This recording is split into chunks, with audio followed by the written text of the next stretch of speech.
Many college football coaches probably don't like Dan Lanning and Marcus Freeman very much. Why? Because they recruit well, and now those other coaches have got to do a lot more work. Locked On presents The Portal, the daily podcast covering college football recruiting and everything NIL, part of the Locked On Podcast Network. Your team every day. Back into the Portal Podcast, where you get your daily recruiting, NIL, and transfer portal scoop. I'm your host, Brian Smith, longtime college football recruiting analyst. Thank you for making the Locked On Podcast Network your favorite place to get all your stuff. We are the #1 network on the planet, and the Portal Podcast is happy to be a part of it. Today's show is brought to you by GameTime. Download the GameTime app, create an account, and use code LOCKEDONCollege for $20 off your first purchase. Again, $20 off your first purchase with GameTime. Just download the app today. We're going to get to the transfer portal dilemma. We're just now really easing into it. I thought it'd be a little faster, but the players are starting to hit the portal, and next week it'll go crazy after conference championship weekend. But why is there so much poaching, if you will? Why are so many players obviously leaving when they're being induced and the NCAA doesn't do anything about it? I'm going to explain the dilemma that the NCAA really has. And it's one that people aren't going to like, but guess what word it has to do with? Money. That is absolutely the reason. But we're going to start off with 4 coaches that I think lead their programs the appropriate way, have proven it, and it's why those same 4 programs are the lead programs in college football across the board. Oregon, Notre Dame, Georgia, and Ohio State. What do they all have in common? Elite head coaches, not just on the field, but they love recruiting. Not like, they love recruiting. They get after it. They make it happen. And without that, it just doesn't end up with the same result. Kirby's talked about that many times. But the 2 guys in particular that have really changed it are Marcus Freeman at Notre Dame and Dan Lanning at Oregon. Why those 2? Well, Ohio State and Georgia are as easy as it gets to recruit. Big base in your states to recruit from, big state school, the state school. Pretty easy. They both recruit nationally, but they could be top 10 programs without going out and going everywhere. However, Notre Dame doesn't recruit that way. Indiana's not that situation. Academically, they have to go a lot of different places.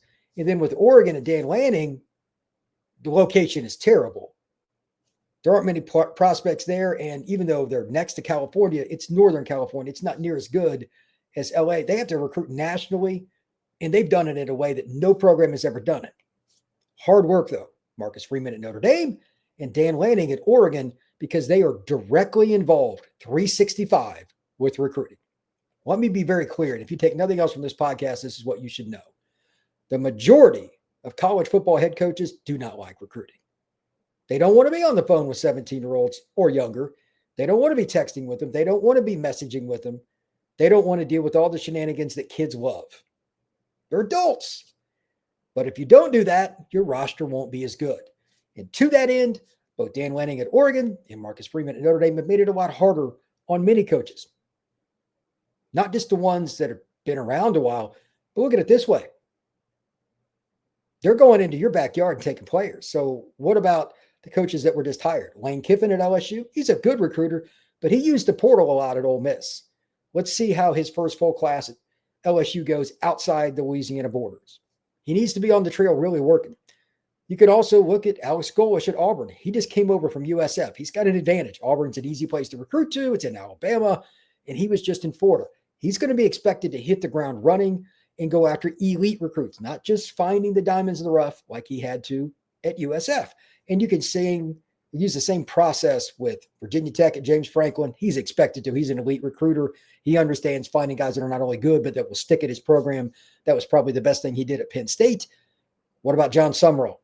Never been a P4 coach before as the head man. Now he is at Florida. Oh, yeah, they're definitely going to expect elite recruiting results. Can John Summerall do that? And on and on and on. Everybody, even Eric Morris coming over from North Texas to go into Oklahoma State, they've got to completely restock that cupboard. Guys like Marcus Freeman and Dan Lanning, they put a little extra pressure on everybody because they're so involved and they impact the final decision for recruits as much, if not more, than any other coaches in the country. And again, they have strategic disadvantages at their programs. Notre Dame, it's academics.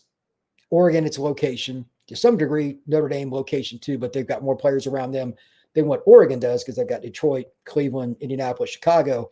But at the same time, they both recruit nationally, and those coaches do a tremendous job of not only orchestrating how their assistants get after it, but all the guys that are on their staff are looking at them like, okay, this is how it's done. When I talk to recruits at a 7-on-7 event, at an Under Armour camp, or anything else, the names that come up are very consistent. Kirby, Marcus, Ryan Day.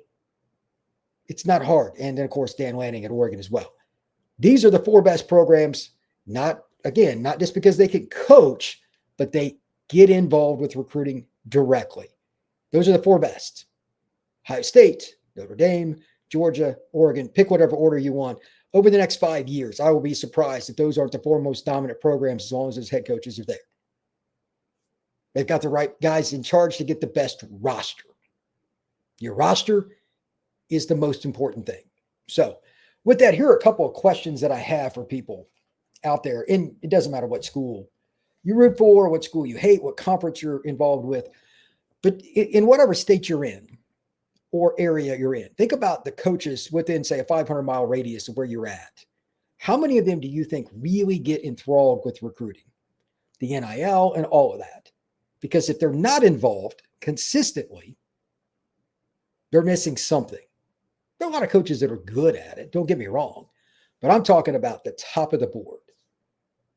You don't have to be the nadir at the very bottom. You have to be somebody that's at least middle of the road to have a chance and then be at the right school. Like, again, Kiffin at LSU, that's low-hanging fruit. That's arguably the easiest job for in-state recruiting there is in the country. But if he doesn't go out of state, if he doesn't do all the little things with high school recruiting, not the portal, LSU will not remotely achieve what their goals are, not even sniff it. There is no shortcut for high school recruiting at an elite level, especially with linemen. But to that end, I think Kiffin will figure that out pretty quickly, and he may have already. It's a different deal at Ole Miss. So now, how does he stack up against guys like Kirby, guys like Marcus? That's going to be a hilarious scenario because there's going to be people that bag on him no matter what he does. If they have a top 5 class, there'll be some LSU fans still not satisfied. That fan base is crazy. But I think LSU will adjust pretty quickly. If they don't have a top 10 class next year, I would be floored. And I'm sure that he's well aware of the expectations. But again, we can use the barometer anywhere you want to go. So who are some of the guys that I think could be the next to kind of join that big 4? Debatable. Kiffin could be one. Sarkisian at Texas, but the way they've recruited and retained has been a little weird. Their offensive line, they got hit. The one guy turning pro last year, that really cost them. Their left tackle. They're on that edge, but they got to take that next step next year. Their rival, they just beat, Mike Elko and Texas A&M, right on that cusp. Let's see how they do in the playoff. I know Elko can recruit, but now he's got to go take that next step and do something this year in the playoff. That's only fair. Who's next after that? It's hard to say. I don't know if there is a definitive answer. Some people might say Mario Cristobal at Miami. He can certainly recruit, but I need to see more on game day, and I need to see that program not lose to teams they have no business losing to. And then on top of that, is there anybody else? Maybe Heupel at Tennessee. I think he's a little bit underrated as a recruiter, but I haven't heard of him as a true dog on the recruiting trail. I need to see more out of that to get into that group. Anybody else? I don't think DeBoer is an A-plus recruiter. Probably not. And again, that's why I think Georgia, Ohio State, Notre Dame, and Oregon are probably going to be your best programs over the next 5 years. Texas A&M could be involved there, and so could LSU. They're all on that cusp, and again, where they're located shouldn't be that hard. So we'll see. But those are some of the guys that I think really get it done, and probably a lot of coaches don't like it because, again, from my personal experience, most head coaches really don't like recruiting that much. But the pressure is on because those guys that I talked about, Kirby, Ryan, Marcus, and Dan, they get after it. And if your program's not competing at that level, especially with those linemen, look at their lineman classes, O-line, D-line at Oregon, Notre Dame, Ohio State, etc. It's different. And that's why they have a chance every year to make the playoff and actually do something once they get there. When we come back, I'm going to talk about the big elephant in the room. Why isn't the NCAA punishing teams or doing something about all the portal tampering? That is next here on the Portal Podcast. Today's show is brought to you by Omaha Steaks.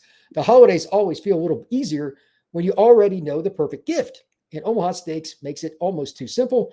Whether you're treating yourself this season or sending something memorable to family and friends, Omaha Steaks delivers handcrafted perfection right to the door. And this week is the best time to jump in because the cyber sale is here and the deals are huge. If you just want side items, they'll send them to you. If you want burgers and steaks like most people, absolutely with Omaha Steaks. And if you want a combination, sure, you can do that. And again, it doesn't have to be just gifts. You can get some for yourself.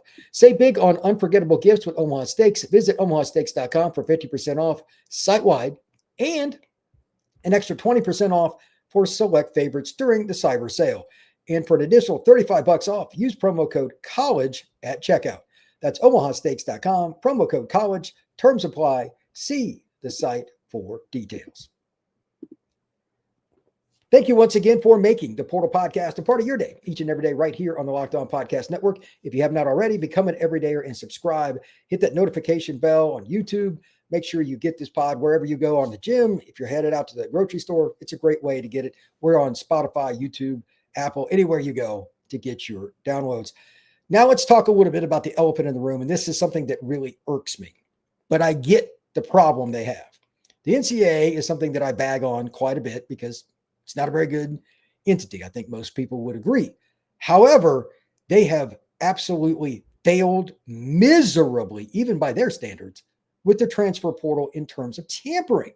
What do I mean by that? Which school has been in trouble for tampering? Name one. There is no shortcut here. The only way to mitigate it is to publicly embarrass and, quite frankly, take away things from a program. We know who the programs are that are mostly cheating. Everybody cheats in some capacity, but some people just do it outright. There have been coaches that have talked about it publicly. A couple of years ago, Alabama stole the kicker from Miami of Ohio. Head coach there called him out publicly on a TV show. Nothing happened to Alabama. Why is it that the NCAA won't do anything? It's pretty simple. What's the most important word in our society? Money. The advertisers in no way, shape, or form want to see and fill in the blank with the big box school that you can imagine being on probation and not being eligible for the playoffs. Those advertisers, whether we want to hear it or not, run college football. ESPN, CBS, everybody else. How do they make their money? Advertisers. They sell, we're going to have these programs on. If the NCAA pulls those teams away, or if they lose scholarships, if their coaches in any way, suppressed, the advertisers aren't happy. MONEY is the problem. So how do we get around this? Well, first off, you got to hire people at the NCAA that have a pair, and you know exactly what I'm talking about. Secondarily, you've got to enforce it consistently. It's the only way. It will be a bloodbath. There have to be all of the following, not parts, all of the following.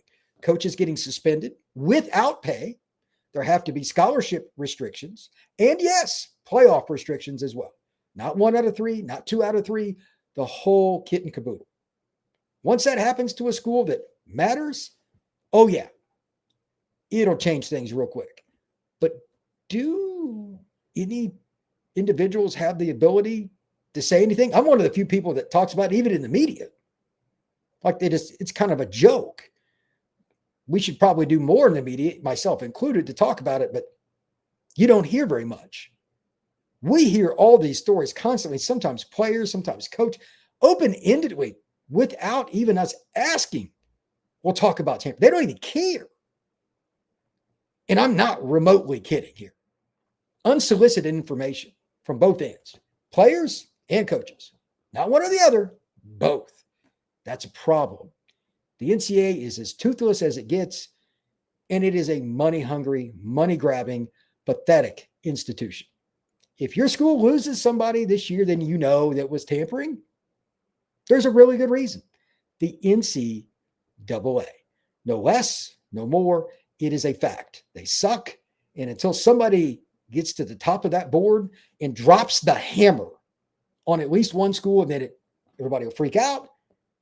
And then all these conference commissioners like, well, why'd you do it to our school? And then the finger pointing will start, and then within a year it'll be over. You get caught doing that and you miss the playoff and you've got a good team, yeah, they won't do it no more. Again, coach suspension, restrictions with scholarships, and 100%, you have to pull the plug on a team having the ability to go to the playoff. Do I think any of that will happen? No, because I think the NCAA sucks. To that end, I digress.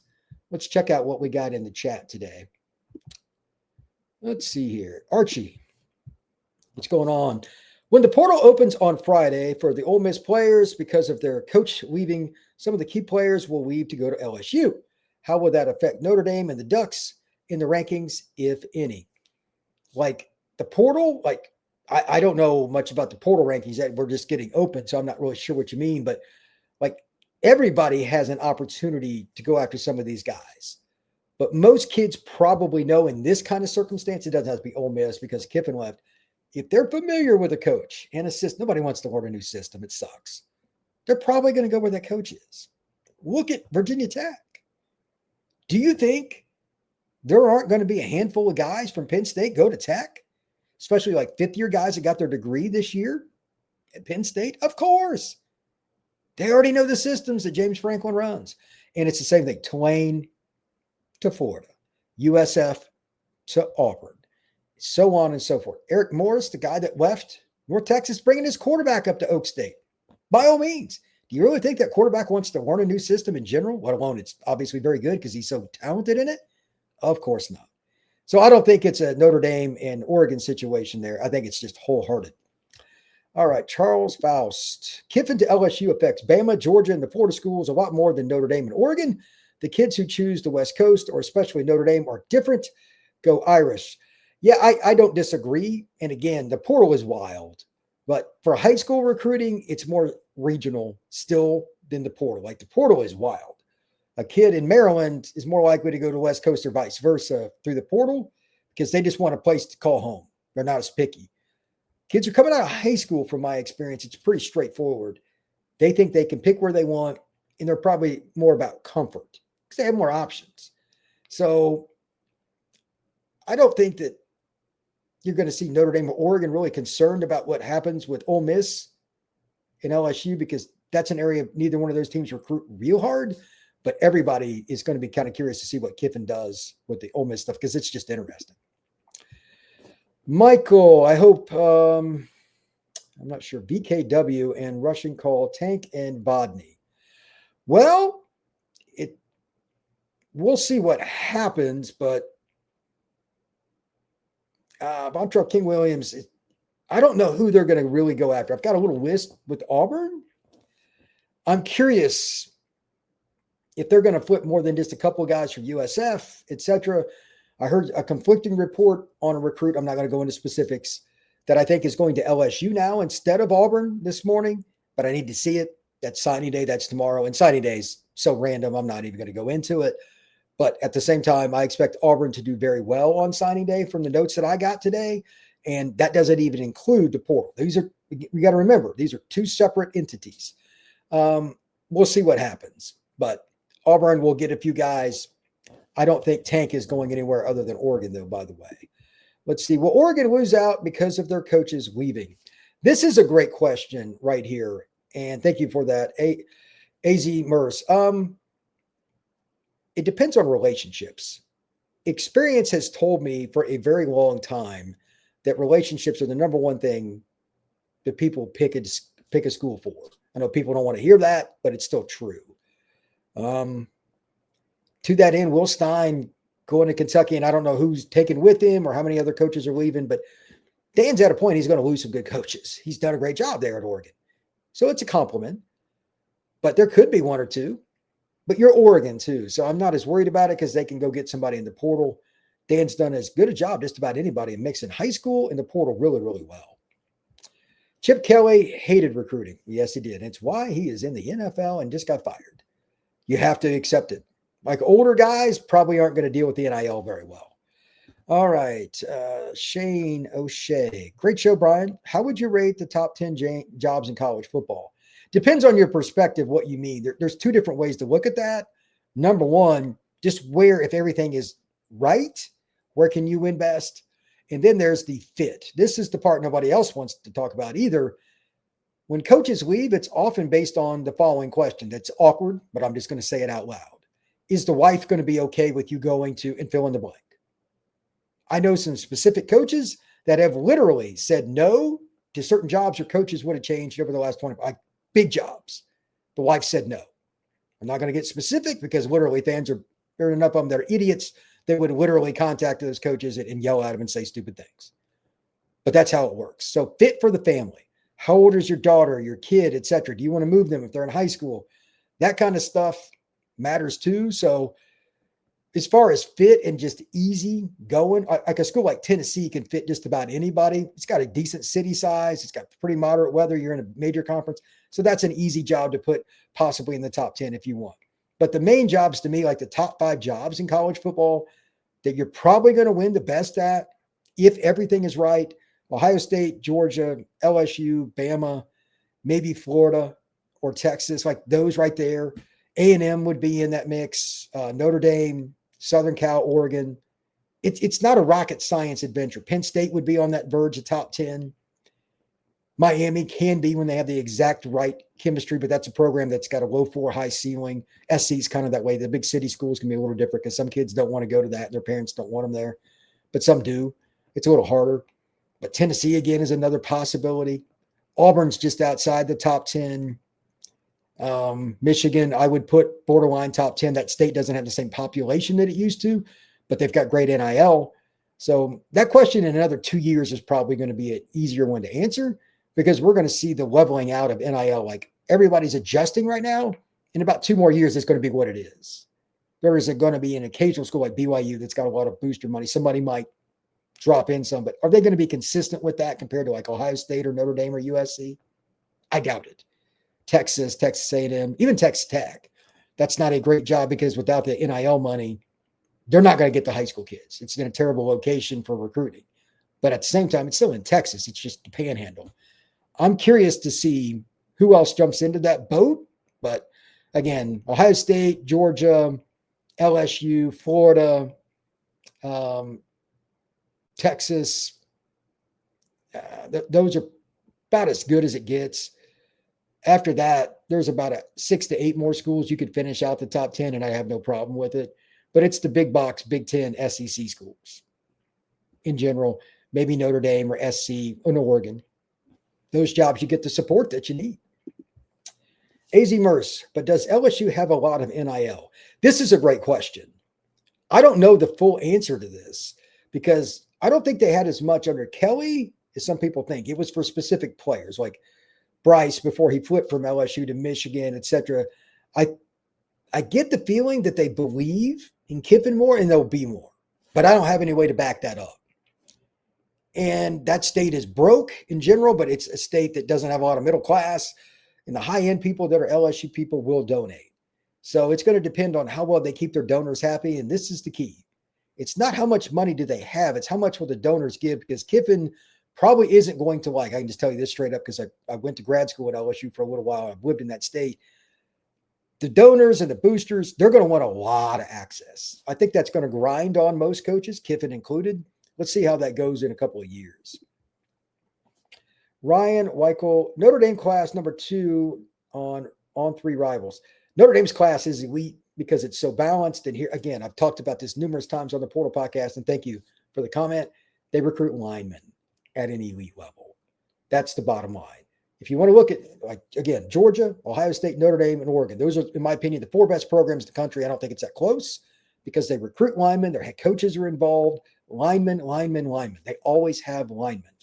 It's harder to develop them. It takes longer. And if you miss on any class on either offensive or defensive line, it can be a problem. Those 4 programs do a great job in that area. Luke, what truly makes a great recruiter besides just NIL and winning games? Is it mainly just personality and authenticity or pure effort and taking no days off? That is a great question. I think the authenticity is probably the thing that that's a great word to use, by the way, that I would talk about just from speaking with recruits, 7-on-7 coaches. I mean, I'm in that space all the time. I just started working with the 7-on-7 organization, and like the kids know what the lines are real quick, even the underclassmen.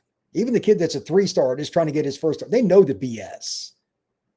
If you're not authentic, you gone. You think you can lie to mom? Good luck. These kinds of situations play themselves out really fast. And now there are enough people that know what it looks like. I was on the phone with somebody this morning that more or less threatened the coach on the phone over some crap that he tried to pull with his recruit. It's not going to work. So authenticity is number one. After that, NIL is important, but it's just the consistency in the relationship. If you're consistent in the communication with the parent, the sister, or the head coach at the school, whoever's the important individual or individuals, you've got a chance. Relationships first. NIL can be your closer, but it's not usually the driving force, although a lot of people think that it is. NIL's, it's different for every kid too. Oregon tampered with Boise. Nothing happened. Oregon's probably tampered with about every school. They've got more money than anybody. But again, it's not just them. It's almost every school cheats. It's a joke. Like the NCAA is just a joke.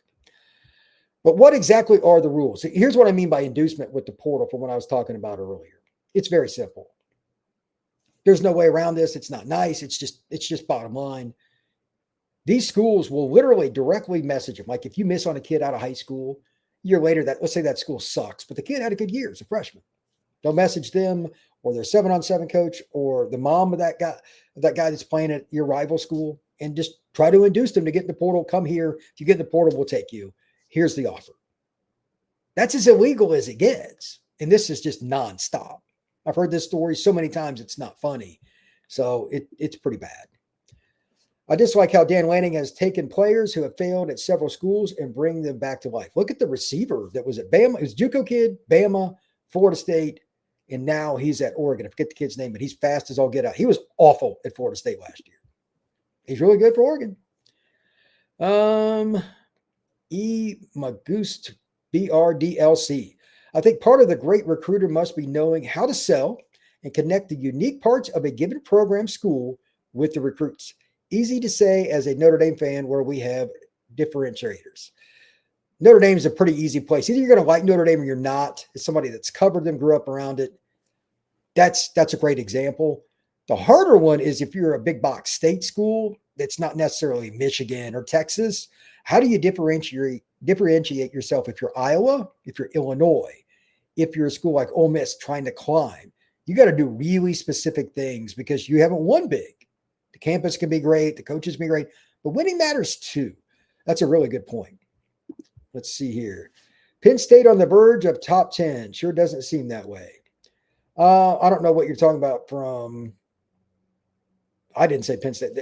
Top 10, they used to have top 10 classes or borderline, but they aren't anymore. Like right now, I think Penn State has 6 commitments. They're awful in recruiting right now.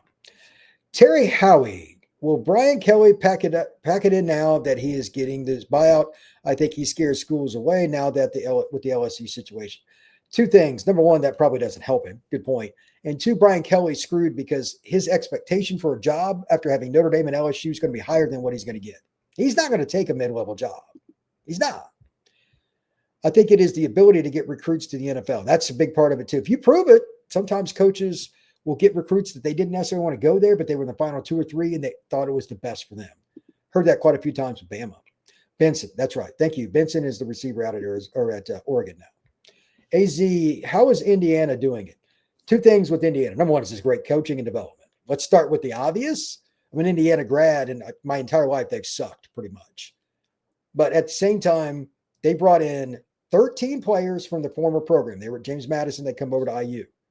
If I remember correctly, somebody posted this in the chat if I'm wrong, 8 of those players are still with the Hoosiers program.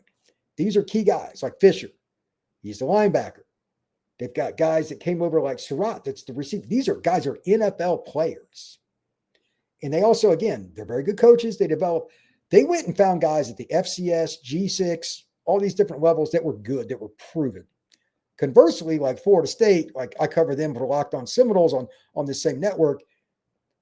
Man, 24, they took a bunch of kids that were retreads from Alabama and Georgia.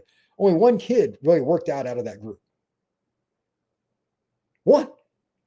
Once you get to college, either you have the go-go juice to do the things that you're supposed to academically, socially, training, how you sleep, when you eat, and then, of course, practice and games. It's a big plate, and a lot of kids can't handle it. It's not talent. It's the maturity or lack thereof. Indiana went with the mature kids, and they're winning. However, Indiana's going to lose all those kids. Plus, they've hit not once, but 2 years in a row on a portal quarterback. I mean, they might have the number one pick in the draft in Mendoza. That's a situation that's not likely to repeat itself, and they're going to lose all those kids from James Madison. I'm curious to see how much they drop off next year, but no way Indiana's going to be as good because now they got to start recruiting high school level. They could be 7-5 next year. It's not the staff's fault. The talent's not going to be the same.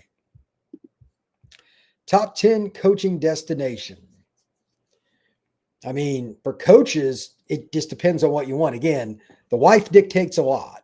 Nobody wants to hear that, but that's true. Having stated that, some people will say LSU is the easiest job. Some will say Texas. Some will say Miami or USC. That's opinion. To me, the easiest jobs, if you're just willing to go anywhere, LSU, Georgia, and Ohio State, because the in-state base is so good, and they're the main school. Like Georgia Tech, no offense to them, they hardly ever beat UGA for a recruit. Very rare. Georgia doesn't just rule Georgia, but pretty close. And Ohio State and LSU are the only big box schools in their state where it's loaded. After that, any of the Florida schools, either the Alabama schools, Clemson, even though it's in a smaller state, it's right on the border of Georgia. They get a bunch of kids there. That's an easy job. Notre Dame can recruit nationally, but they do have the recruiting restrictions, so I wouldn't put them quite as high. Michigan is still pretty good. It's the schools you think. And then, of course, Oregon. Dan said that he's not leaving because of the support he gets. He's a Southern guy. Like, he's coached at Bama and Georgia. But now he's got it so good there, he's happy. So it's eye of the beholder what the best job is. Which of the G5 coaches that were just hired do you think has the best chance to shock everyone and be an elite recruiter immediately? Golesh. And there's two reasons for that. Number one, the offense they run at Auburn is, I assume, going to be the same one he ran at USF, Tennessee, UCF, etc. High tempo, throw it down the field, which is exciting. And they've got receivers to do it, Auburn. Malcolm Simmons, Cam Coleman, Perry Thompson. I can't imagine how much fun that's going to be. And allegedly, they're going to bring Byron Brown there. We'll see if that happens. But all those guys combined, that's one hell of a list. And then secondarily, this is a guy that has not just occasionally, but he's been a part of the recruiting coordinator world for a couple of years and been known as a recruiter. And he's got ties to all the following. He's coached in Oklahoma, Iowa. He's coached in Florida. He's coached in Tennessee, like all over the place. So he knows the JUCO ranks. He knows Texas. He knows Florida. He knows Georgia. I think that there's a really good chance that Auburn's going to have a top 10 class next year. And they got booster money at Auburn. I think that he would be the one that's the easiest. AZ, was the coaching or the playoffs, though? Was that coach? I'm not sure what you're talking about there, brother. Not sure. Jay Real, Auburn about to lose them. Lose who? I mean, they could lose some players, but everybody's going to lose some in the portal. There's no doubt. AZ, Dan Lanning would leave for Kansas City Chiefs if he wins the national title. For those that don't know, Dan is from the Kansas City area. I could see that. If you want to go to the NFL, that's possible. The LSU Kiffin Love Fest will last as long as the championships he brings to Baton Rouge. Best predictor is past performance. I may be in the minority, but Kiffin has never won a title as a head coach. I don't think it's a slam dunk, and I think it's less than 50% he'll win a title. It's really hard to win a freaking title. It is.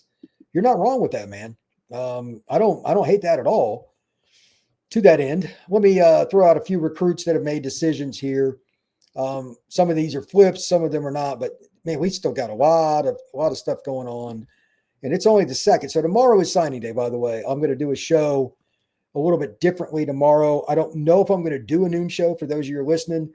Maybe a little later because most press conferences are later. I'm not sure how I'm going to do that. I might do a short one and then do another pod a little later in the day. I've got to hit the road tomorrow night, but man, it's going to be wild. Here are a few just in general that have happened in the last day. Keyshawn, and I'm probably going to butcher this name, Tabateo at a McCallie school in Chattanooga. That's a really good program. Wide receiver, 5'11", 165. He is now going to Wisconsin. You don't see kids from Tennessee headed to Wisconsin very much. That might be a kid that's from Canada originally. If I remember right, McCallie School is a boarding school. Savion Bartholomew out of Belle Chase in Louisiana, defensive lineman, 6'3", 280. It's going all the way to Washington State. That just shows you how wild recruiting is. You get kids going all over the place. Noah Abibi out of Friendswood High School, just outside of Houston, offensive tackle, 6'3", 275, staying home, playing for the Houston Cougars. Virginia gets Luke Hatfield out of Battlefield in Haymarket, Virginia. What a great name. Interior lineman, 6'4", 280, playing for the Cavaliers. Virginia Tech has hit on 3 guys. Benjamin, and again, I'm probably going to butcher this name, Azayuka out of Catholic Central in Novi, Michigan. Pretty good program, 6'3", 315. He was originally at Penn State, so that's going on. Davion Brown, a kid that was with Penn State as well, at one point is at Trinity Episcopal in Richmond, Virginia. He's also going to Virginia Tech now, again, prior at Penn State. Teron Richardson was committed to Oklahoma, defensive lineman out of Virginia. He's at Hopewell High School, Hopewell, Virginia, good program. Pretty highly rated kid. He's going to Virginia Tech. That program's starting to build some momentum, to say the least. And just talking about the decommits, they're all over the place. Oklahoma State's still losing some. Tulane just lost Noah Beebe, the kid I just talked about. Like Arkansas is still losing kids.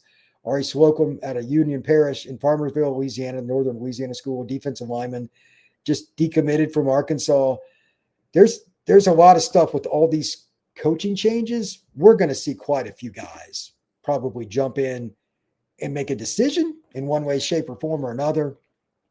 It is what it is, but based on their coaches leaving. That sucks, but that's just reality. The transfer portal beckons to, because of I can't name names, there are several players that I expect to hit the road that are prominent names. And like the Nick Marsh kid, for those of you who didn't see, the wide receiver from Michigan State, they changed coaches. Pat Fitzgerald, the old Northwestern coach, instead of Jonathan Smith now at Michigan State. I can't even imagine what he's going to command on the open market. You know, somebody like Oregon or Ohio State or whoever is going to try and go get him. We'll see how that goes. But there are a lot of different really good players. They're going to be in the portal pretty quick. It won't take long with that. Lastly, something right before I hit the button to go live today, Hayes Fawcett on X posted that Jared Curtis has flipped from Georgia to Vanderbilt. Anybody has any comments on that? Fire away. I've seen Jared live. His arm strength is insane. Kid out of Nashville Christian. It's a small school, so it's kind of hard to grade his film. But I've seen him up close. Great kid.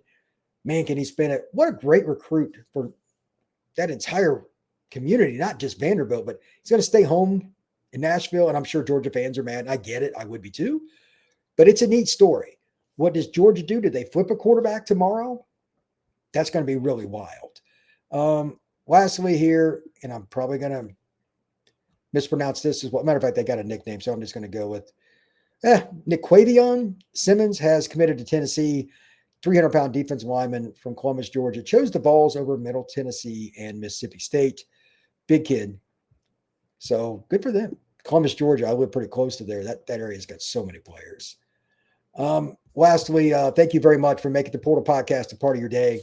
Truly appreciate it. Tomorrow, I guess, let's plan on a live show tomorrow at noon. I'll kind of get the morning news out. It'll just be kind of random. There's not going to be any specific subject. I'll also have a podcast in some capacity in the morning, kind of my thoughts on the best classes in general as it goes in. But I've got a Wisconsin podcast for the morning as well. There's going to be a lot of stuff on this show. Make sure you check it out. Indiana podcast today, Penn State podcast last night. There's a lot of different stuff I've got here on the Portal Podcast. Whether you listen on Spotify, Apple, or anywhere else, make sure you check it out. Download and subscribe today. Everybody have a good one. We'll see you again soon here on the Portal Podcast.